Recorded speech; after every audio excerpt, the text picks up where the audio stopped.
every other politically motivated witch hunt the left has engaged in over the past 4 years. This impeachment is completely divorced from the facts, the evidence, and the interests of the American people. The Senate should promptly and decisively vote to reject it. No thinking person could seriously believe that the President's January 6th speech on the ellipse was in any way an incitement to violence or insurrection. The suggestion is patently absurd on its face. Nothing in the text could ever be construed as encouraging, condoning, or enticing unlawful activity of any kind.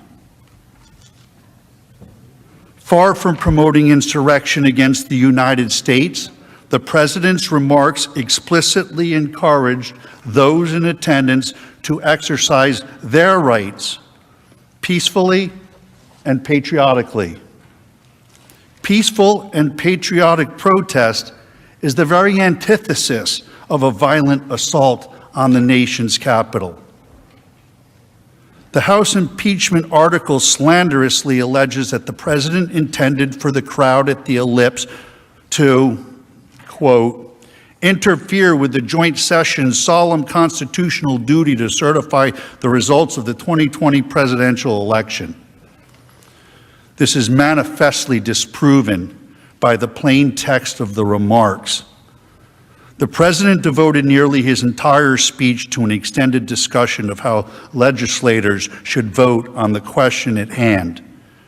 Instead of expressing a desire that the joint session be prevented from conducting its business, the entire premise of his remarks was that the democratic process would and should play out according to the letter of the law, including both the Constitution and the Electoral Count Act.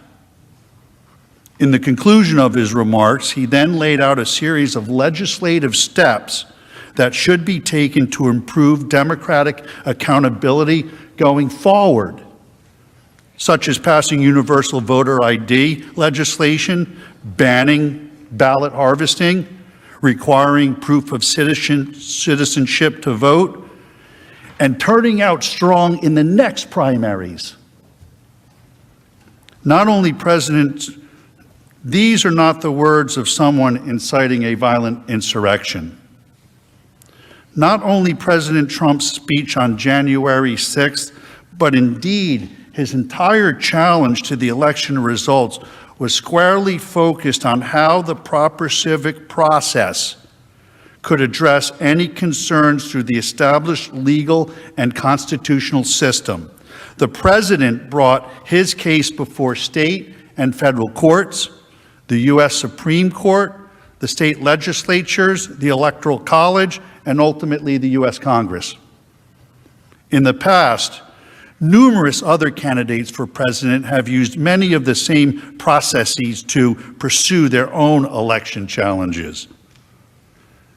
As recently as 2016, the Clinton campaign brought multiple post-election court cases, demanded recounts, and ridiculously declared the election stolen by Russia.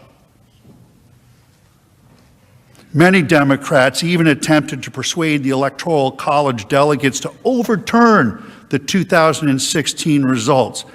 House Manager Raskin objected to the certification of President Trump's victory 4 years ago, along with many of his colleagues. You'll remember it was Joe Biden who had to gavel them down. I have an objection because 10 of the 29 electoral votes cast by Florida were cast by electors not lawfully certified. I object to the votes from the state of Wisconsin, which should not be legally certified. No debate. Mr. President, I object to the certificate from the state of Georgia on the grounds that the electoral votes were not. No debate. There's no debate. And I object to the certificate from the state of North Carolina. I object to the 15 votes from the state of North Carolina.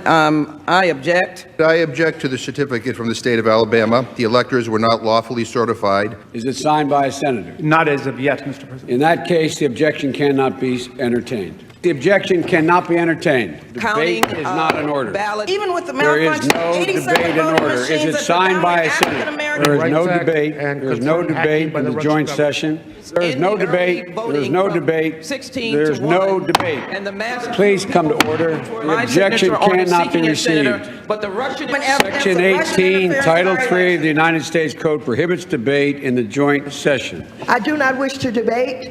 I wish to ask, is there one United States senator who will join me in this letter There of is no objection? debate. There is no debate. Just one. The gentlewoman will suspend.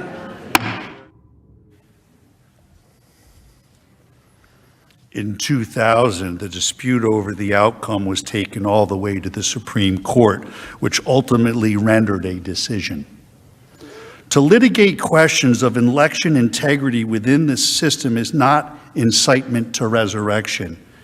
It is the democratic system working as the founders and lawmakers have designed. To claim that the president in any way wished, desired, or encouraged lawless or violent behavior is a preposterous and monstrous lie.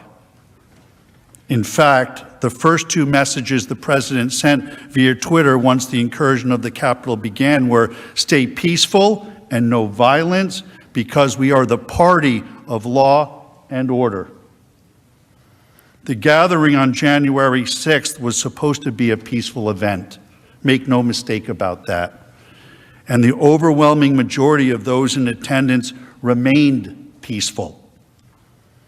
As everyone knows, the president had spoken at hundreds of large rallies across the country over the past 5 years. There had never been any mob-like or riotous behaviors, and in fact, a significant portion of each event was devoted to celebrating the rule of law, protecting our Constitution, and honoring the men and women of law enforcement. Contrast the president's repeated condemnations of violence with the rhetoric from his opponents. I am your president of law and order and an ally of all peaceful protesters. The vast majority of the protests have been peaceful. Republicans stand for law and order, and we stand for justice. I just don't even know why there aren't uprisings all over the country, and maybe there will be. My administration will always stand against violence, mayhem, and disorder. There needs to be unrest in the streets for as long as there's unrest in our lives. I stand with the heroes of law enforcement. And you push back on them, and you tell them they're not welcome anymore, anywhere. We will never defund our police. Together, we will ensure that America is a nation of law and order. When we were in high school, I'd take him behind the gym and beat the hell out of him. But I think you need to go back and punch him in the face. I feel like punching him. We just want law and order. Everybody wants that. I want to tell you, Gorsuch, I want to tell you, Kavanaugh, you have released the whirlwind, and you will pay the price. We want law and order. We have to have law and order. Show me where it says that protests are supposed to be polite and peaceful. We believe in safe streets, secure communities, and we believe in law and order.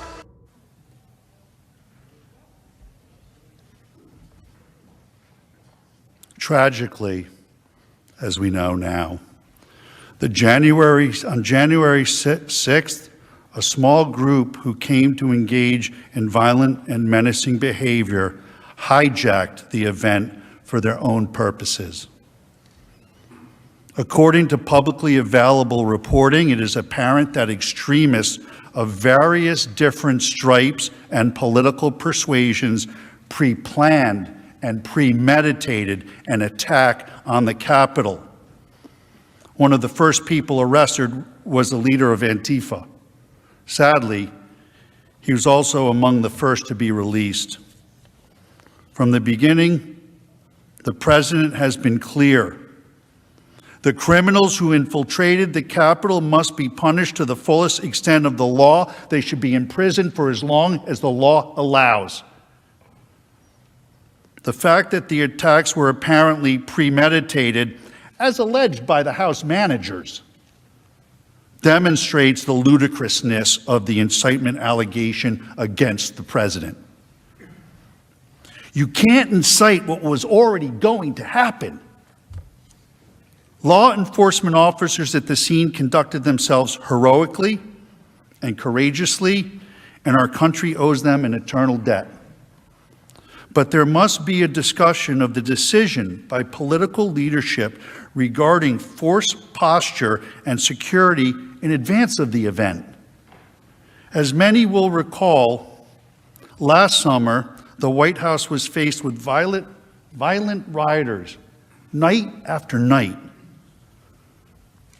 They repeatedly attacked Secret Service officers and at one point pierced a security wall, culminating in the clearing of Lafayette Square. Since that time, there has been a sustained negative narrative in the media regarding the necessity of those security measures on that night, even though they certainly prevented many calamities from occurring. In the wake of the Capitol attack, it must be investigated whether the proper force posture was not initiated due to the political pressure stemming from the events at Lafayette Square. Consider this. On January 5th, the mayor of the District of Columbia explicitly discouraged the National Guard and federal authorities from doing more to protect the Capitol, saying, and I quote, "The District of Columbia is not requesting other federal law enforcement personnel," and discourages any additional deployment. This sham impeachment also poses a serious threat to freedom of speech for political leaders of both parties at every level of government. The Senate should be extremely careful about the precedent this case will set. Consider the language that the House impeachment article alleges to constitute incitement. If you don't fight like hell, you're not going to have a country anymore. This is ordinary political rhetoric that is virtually indistinguishable from the language that has been used by people across the political spectrum for hundreds of years. Countless politicians have spoken of fighting for our principles. Joe Biden's campaign slogan was "Battle for the Soul of America." No human being seriously believes that the use of such metaphorical terminology is incitement to political violence. While the president did not engage in any language of incitement, there are numerous officials in Washington who have indeed used profoundly reckless, dangerous, and inflammatory rhetoric in recent years. The entire Democratic Party and national news media spent the last 4 years repeating, without any evidence, that the 2016 election had been hacked, and falsely and absurdly claimed the President of the United States was a Russian spy. Speaker Pelosi herself said that the 2016 election was hijacked and that Congress has a duty to protect our democracy. She also called the president an imposter and a traitor, and recently referred to her colleagues in the House as the enemy within.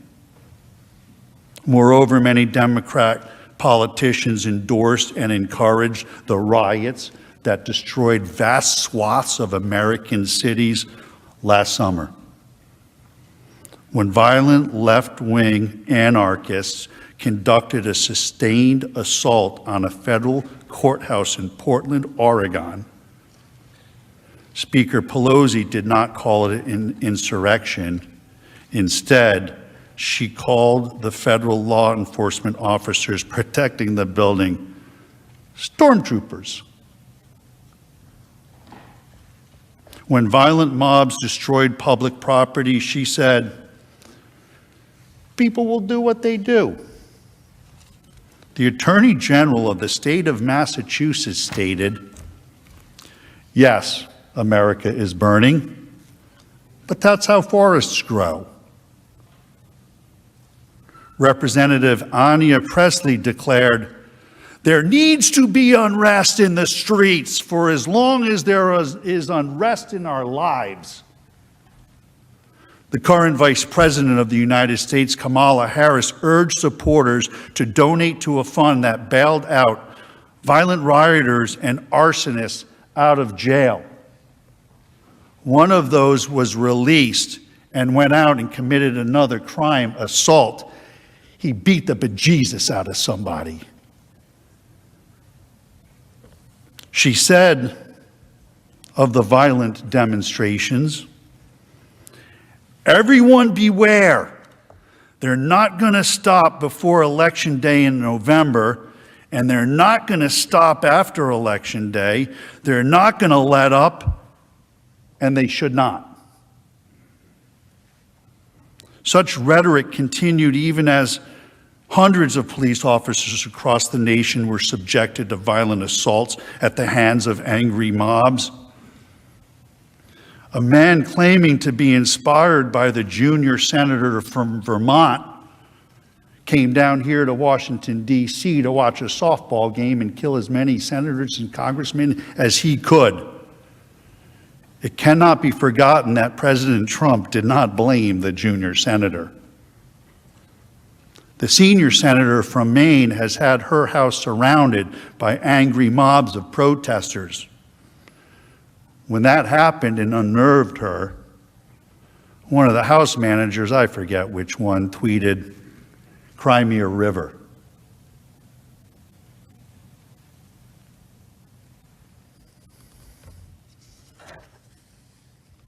Under the standards of the House impeachment article, each of these individuals should be retroactively censored, expelled, punished, or impeached for inciting violence by their supporters. Unlike the left, President Trump has been entirely consistent in his opposition to mob violence. He opposes it in all forms, in all places. Just as he's been consistent that the National Guard should be deployed to protect American communities wherever protection is needed. For Democrats, they have clearly demonstrated that their opposition to mobs and their view of using the National Guard depends upon the mob's political views. Not only is this impeachment case preposterously wrong on the facts, no matter how much heat and emotion is injected by the political opposition, it is also plainly unconstitutional. In effect, Congress would be claiming that the right to disqualify a private citizen, no longer a government official, from running for public office. This would transform the solemn impeachment process into a mechanism for asserting congressional control over which private citizens are and are not allowed to run for president. In short, this unprecedented effort is not about Democrats opposing political violence. It is about Democrats trying to disqualify their political opposition. It is constitutional cancel culture. History will record this shameful effort as a deliberate attempt by the Democrat Party to smear, censor, and cancel not just President Trump, but the 75 million Americans who voted for him. Now is not the time for such a campaign of retribution. It is the time for unity and healing and focusing on the interests of the nation as a whole. We should all be seeking to cool temperatures, calm passions, rise above partisan lines. The Senate should reject this divisive and unconstitutional effort and allow the nation to move forward. Over the course of the next 3 hours or so, you will hear next from Mr. Schoen, who's going to talk about due process and a couple other points you'll be interested to hear. I'll return with an analysis of why the First Amendment must be properly applied here. And then Mr. Castor will discuss the law as it applies to the speech of January 6th.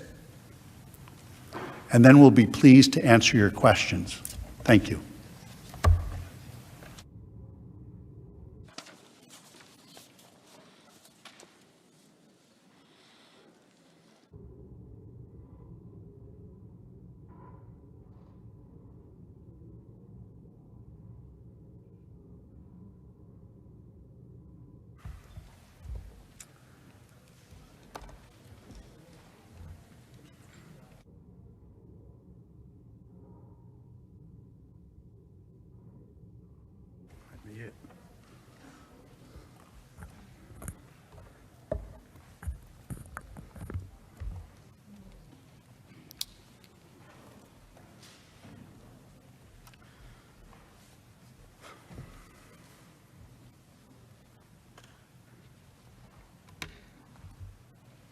President. Mr. Schoen, leaders, senators.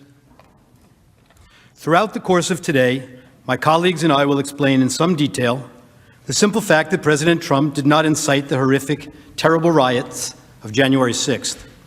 We'll demonstrate that, to the contrary, the violence and looting goes against the law and order message he conveyed to every citizen of the United States throughout his presidency, including on January 6th. First, though, we would like to discuss the hatred, the vitriol, the political opportunism that has brought us here today. The hatred that the House managers and others on the left have for President Trump has driven them to skip the basic elements of due process and fairness and to rush an impeachment through the House claiming, quote, urgency, close quotes. But the House waited to deliver the articles to the Senate for almost 2 weeks, only after Democrats had secured control over the Senate. In fact, contrary to their claim that the only reason they held it was because Senator McConnell wouldn't accept the article, Representative Clyburn made clear that they had considered holding the articles for over 100 days to provide President Biden with a clear pathway to implement his agenda. Our Constitution and any basic sense of fairness require that every legal process with significant consequences for a person's life, including impeachment, requires due process under the law, which includes fact-finding and the establishment of a legitimate evidentiary record with an appropriate foundation. Even last year's impeachment followed committee hearings and months of examination and investigation by the House. Here, President Trump and his counsel were given no opportunity to review evidence or question its propriety. The rush to judgment for a snap impeachment in this case was just one example of the denial of due process. Another, perhaps even more vitally significant example was the denial of any opportunity ever to test the integrity of the evidence offered against Donald J. Trump in a proceeding seeking to bar him from ever holding public office again, and that seeks to disenfranchise some 75 million voters, American voters. On Wednesday this week, countless news outlets repeated the Democrat talking point about the power of never before seen footage. Let me ask you this. Why was this footage never seen before? Shouldn't the subject of an impeachment trial, this impeachment trial, President Trump, have the right to see the so-called new evidence against him? More importantly, the riot and the attack on this very building was a major event that shocked and impacted all Americans. Shouldn't the American people have seen this footage as soon as it was available?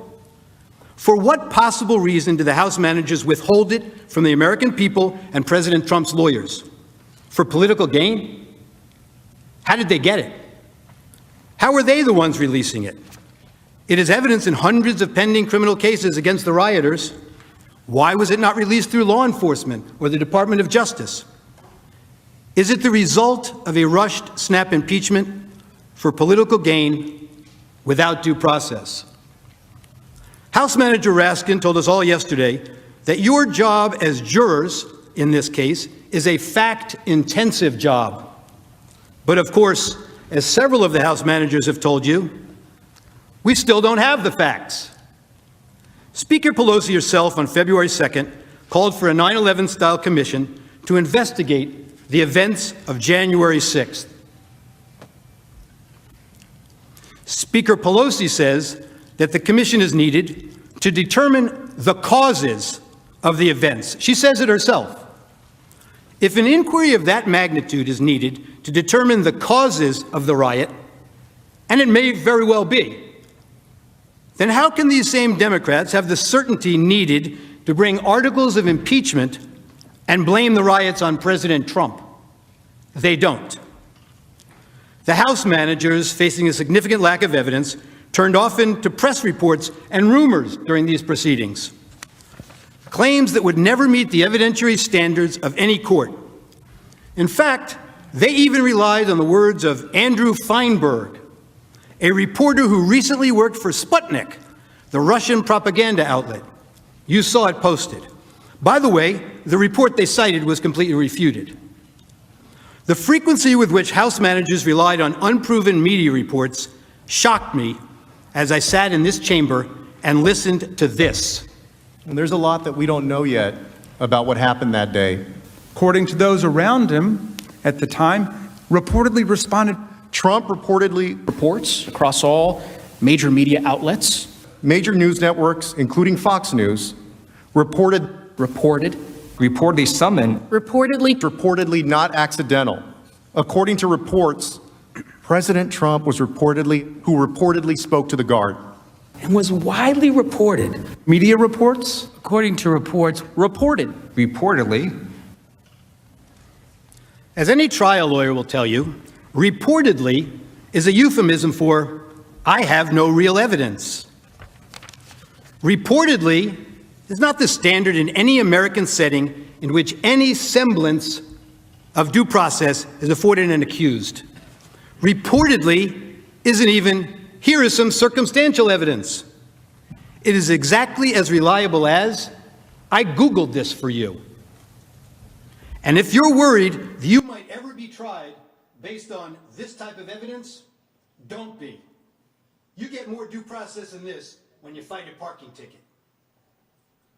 One reason due process is so important with respect to evidence offered against an accused. I Googled this for you. Is that it requires an opportunity. Cheers. To test the integrity, the credibility, the reliability of the evidence. Here, of course, former President Trump was completely denied any such opportunity. And it turns out there is significant reason to doubt the evidence the House managers have put before us. Let me say this clearly. We have reason to believe the House managers manipulated evidence and selectively edited footage. If they did, and this were a court of law, they would face sanctions from the judge. It's not a court of law. I don't raise this issue lightly. Rather, it is a product of what we have found in just the limited time we have had since we first saw the evidence here. Oh, cry me a river. Nobody We have cares. reason to believe that the House managers created false representations of tweets, and the lack of due process means there was no opportunity to review or verify the accuracy. Consider these facts. The House managers, proud of their work on the snap impeachment, staged numerous photo shoots of their preparation.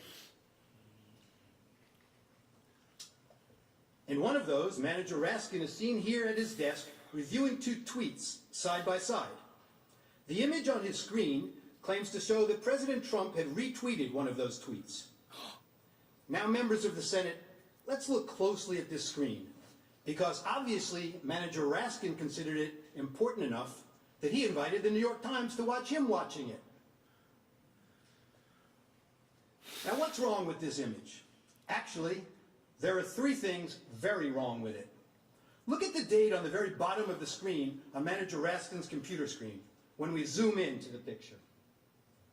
The date that appears is January 3rd, 2020, not 2021.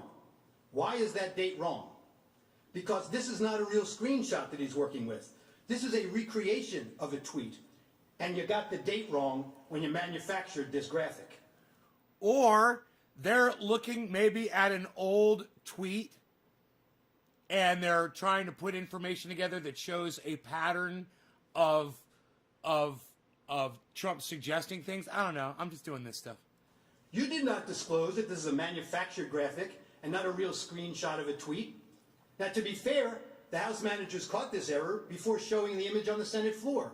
So you never saw it when it was presented to you. But that's not all. They didn't fix this one. Look at the blue check mark next to the Twitter username of the account retweeted by the president. Ooh, they put a fake blue check. That this is a verified account. It's a given the blue check by Twitter. It's a different to indicate it is run by a public figure. It's a different photo. The problem? The user's real account is not verified and has no blue check. It's not a mark, public as you can figure. see. It's a verified person. It's just somebody who sent their driver's license in and got verified. That doesn't mean you're a public person. I mean, fucking Michael Malice is a fucking piece of shit. And he's got a blue check, you know what I mean? Were you trying to make her account seem more significant?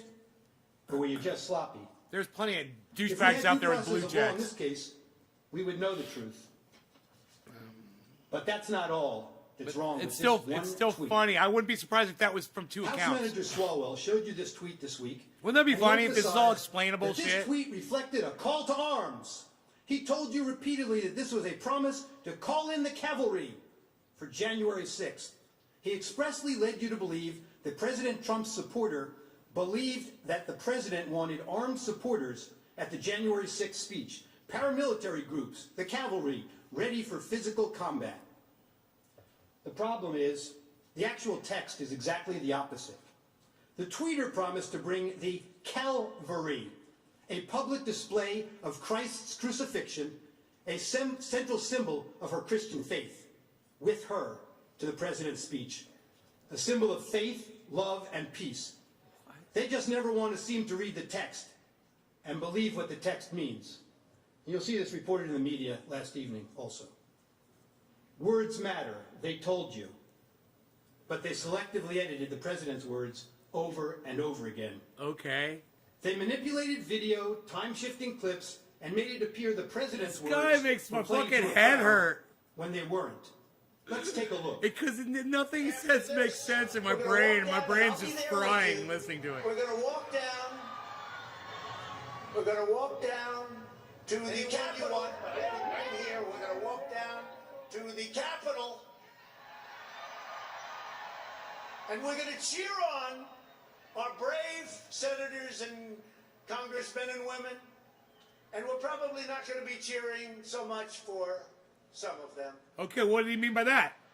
Because you'll never What's that take mean? back our country with weakness. You have to show strength and you have to be strong. We have come to demand that Congress do the right thing and only count the electors who have been lawfully slated. Lawfully slated. I know that everyone here will soon be marching over to the Capitol building to peacefully and patriotically make your voices heard. And we are going to walk down to the Capitol. They showed you that part. Why are we walking to the Capitol? Well, they cut that off. To cheer on some members of Congress, and not others, peacefully and patriotically. The Supreme Court ruled in Brandenburg that there's a very clear standard for incitement. In short, to paraphrase, whether the speech was intended to provoke imminent lawless action and was unlikely to do so.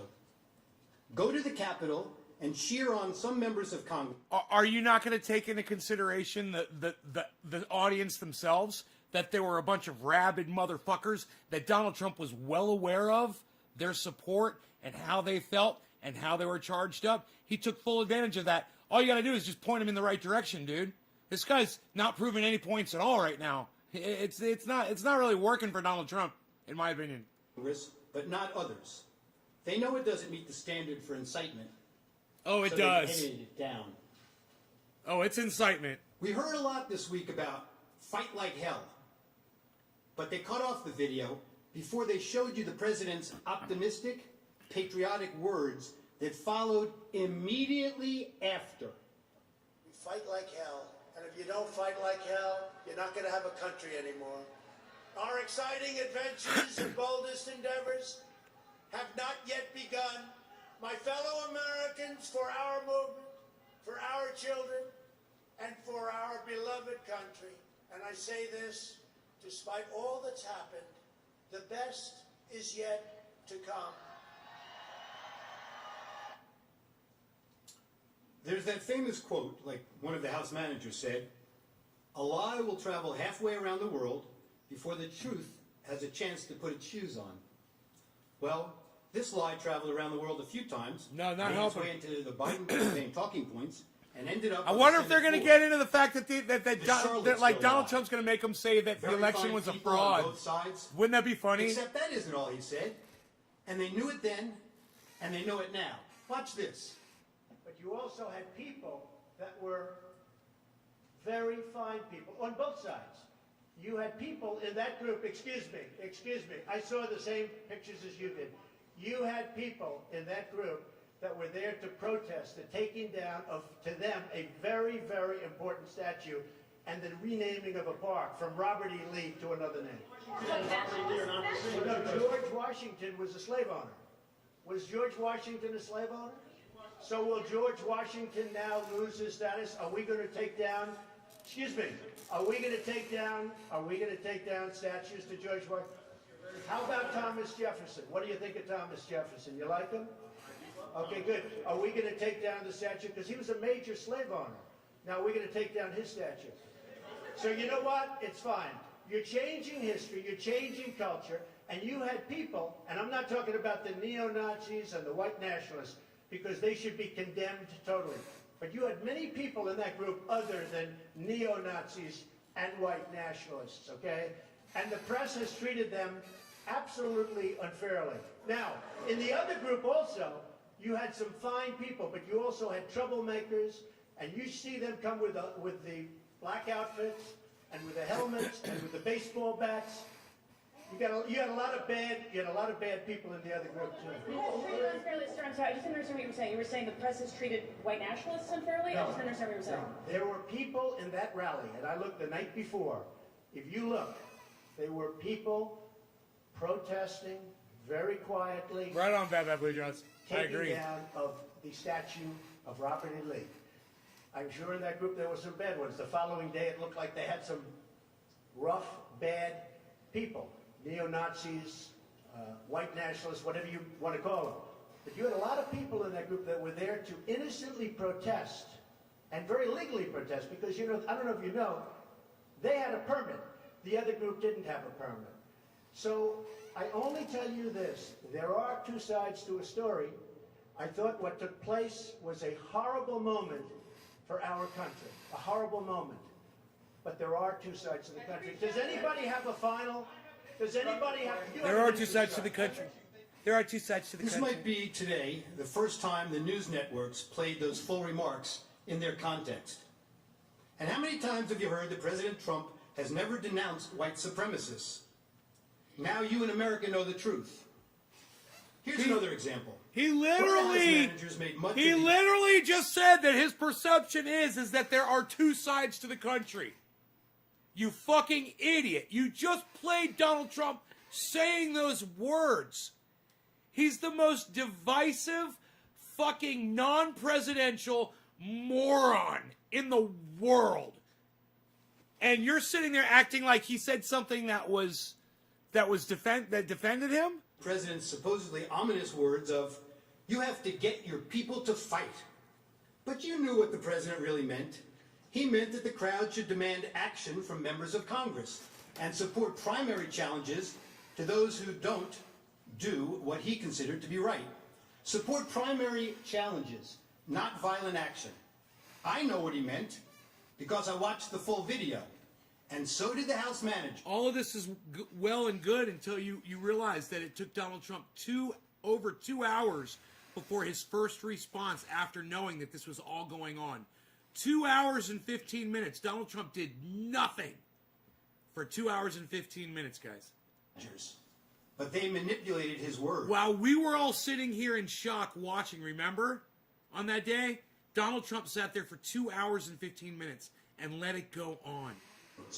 You will see where they stopped it, and to give it a very different meaning from the meaning it has in full context. Let's watch. You have to get your people to fight. You told them.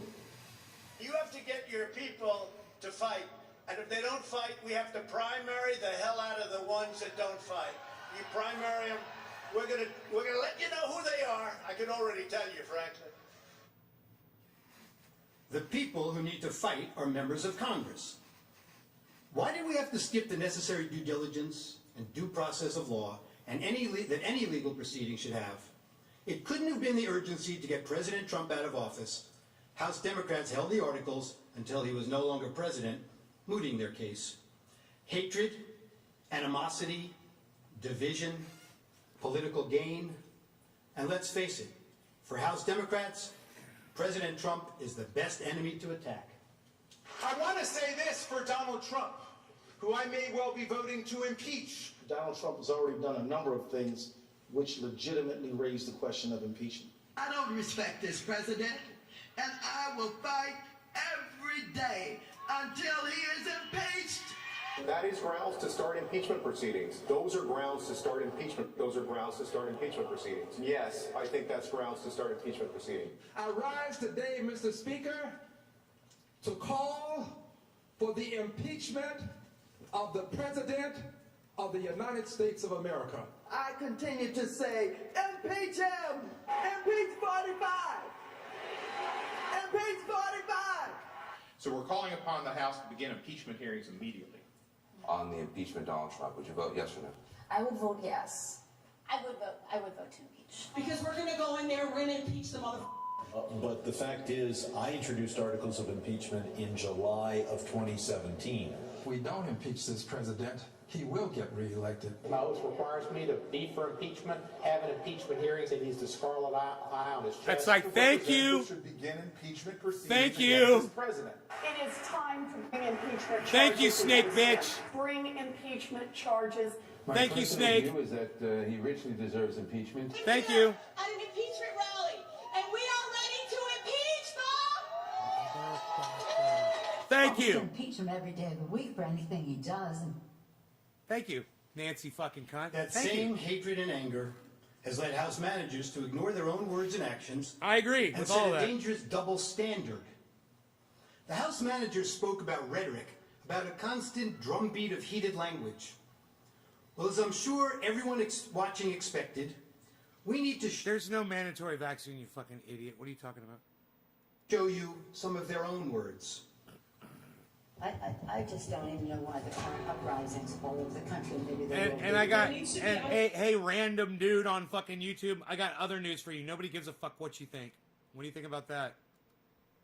Random fucking nobody on YouTube. Don't you love the trolls on YouTube? Rest in the streets for as long as there's unrest in our lives. We got to be ready to throw a punch. We have to be ready to throw a punch. Donald Trump, I think you need to go back and punch him in the face. But I thought he should have punched him in the face. I feel like punching him. I'd like to take him behind the gym if I were in high school. If we were in high school, I'd take him behind the gym and beat the hell out of him. No, I wish we were in high school. I could take him behind the gym. I will go. Oh, he said that. That was like a thing he said all the time. So stupid. An actor assassinated a president. They're still going to have to go out and put a bullet in Donald Trump. Show me where it says that protests are supposed to be polite and peaceful. I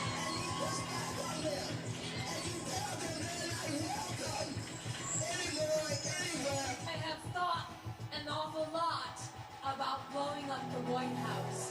Please, get up in the face of some Congress people. People will do what they do. I want to tell you, Gorsuch, I want to tell you, Kavanaugh, you have released the whirlwind, and you will pay the price. We're going to go in there, we're going to...